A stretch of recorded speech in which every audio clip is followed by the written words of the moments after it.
Dominique de Villepin et Karim Zerébi, un duo de choc pour 2027, mes amis. En effet, Dominique de Villepin a laissé sous-entendre qu'il serait candidat pour les élections présidentielles. Et de son côté, Karim Zerébi a très clairement dit qu'il le soutiendrait. Avant toute chose, mes amis, vous êtes 98% à regarder très fréquemment mes vidéos, mais vous n'êtes que 40% à être abonnés. C'est-à-dire que 6 sur 10 d'entre vous n'êtes pas abonnés. S'il vous plaît, soutenez-moi, donnez ici au petit plus, mettez un cœur et partagez la vidéo pour démontrer que vous soutenez aussi Dominique de Villepin. Et cette candidature, mes amis, ce serait une excellente nouvelle pour notre pays. Dominique de Villepin, c'est un homme qui se revendique du gaullisme. Regardez au-delà des partis politiques, et Karim Zerébi a très clairement dit qu'il le soutiendrait. Si on avait un retour dans la vie politique d'un Dominique de Villepin, je pense que ça changerait beaucoup de choses dans le débat public. Qu'est-ce qu'il vous fait? Une posture d'homme d'État. On a besoin en France de retrouver la posture d'homme d'État.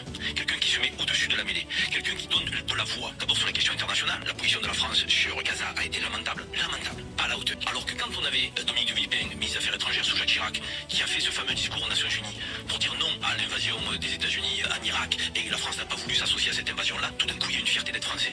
Quelles que soient tes origines. Parce qu'il y avait une voix de la France dans le monde qui disait non, qui se mettait debout, qui était dans la non-ingérence et qui était favorable à l'autodétermination des peuples. Et je trouve que cette voix-là, aujourd'hui, elle est tout à fait absente. En plus de Karim Zerébi, mes amis, vous avez un ancien Premier ministre français, Jean-Pierre Raffarin, qui a dit ceci dans le gala, regardez bien.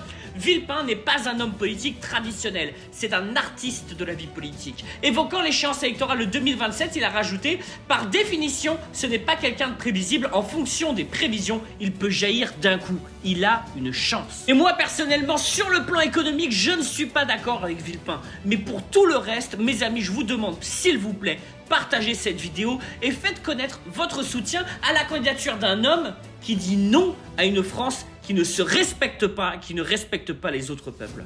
Bon courage à ceux qui vont survivre et vive la France libre et souveraine.